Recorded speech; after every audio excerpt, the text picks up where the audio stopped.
Director Anbazhagan. அவர் தான் வந்து கஜேந்திரனை introduce பண்ணார். இந்த மாதிரி என்னுடைய நண்பர் ஒரு நல்ல கதை வச்சுருக்காரு, நீங்கள் கேளுங்க அப்படின்னு. நான் கதை கேட்டேன். கதை கேட்டபோது நான் அவர்கிட்ட கேட்டேன், இது உங்கள் லைஃப்பில் நடந்ததா, இல்லை உங்களுக்கு தெரிஞ்ச யாருக்காவது நடந்ததா, இல்லை உங்கள் கற்பனை கதையான்னு. இல்லை என் ஊரில் நடந்த கதை அப்படின்னாரு. என்னுடைய நண்பருக்கு நடந்ததுன்னு. அப்போ நான் லொக்கேஷன் பார்க்கும்போது அந்த நபரையும் சந்தித்தேன். இது ஒருத்தரை சார்ந்து இல்லை, மொத்தம் அங்கே ஒரு 3-4 பேரை சந்தித்தோம்.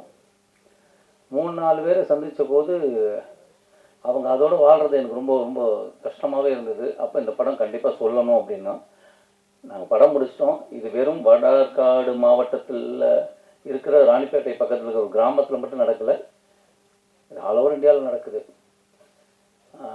ஏன்னா நான் 2 நாளைக்கு முன்னாடி கூட நம்ம மீடியா நண்பர் தான் ஒருத்தர், அவர் வந்து ஃபோன் பண்ணார், இந்த ஏரியாவில் உங்களுக்கு யாரையாவது தெரியுமா அப்படின்னாரு. ஏன் என்ன விஷயம் அப்படின்ன போது, இந்த படத்தில் என்ன நடந்ததோ அதே சம்பவத்தை அவர் சொல்கிறாரு. அதுவும் ஒரு சீனாவே இருந்தது. அந்த சீனை அவர் சொல்கிறாரு, எனக்கு ரொம்ப இந்த மாதிரி ஒரு பிரச்சனை அப்படின்னு. அப்போ நான் சொன்னேன், நீங்கள் போய் பாருங்கள், உண்மை இருக்கும் பட்சத்தில் நீங்கள் அங்கே இருக்கிற காவல் நிலையத்தில் போய் தகவல் சொன்னீங்கன்னா அது ஆக்ஷன் எடுப்பாங்க அப்படின்னு. அதுக்கப்புறம் என்ன ஆச்சுன்னு கூட கேட்கல.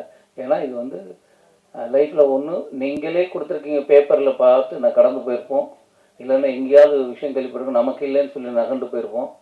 ஆனால் இது வெறும் படிக்காத பாமர மக்கள் மட்டும் இல்லை, படித்தவங்களும் இதில் பாதிக்கப்பட்டிருக்காங்கன்னு ஒரு விஷயம் இருக்குது. அதனால் இந்த படம் வந்து அவசியமாக சொல்ல வேண்டிய ஒரு கதையாக இருந்தது.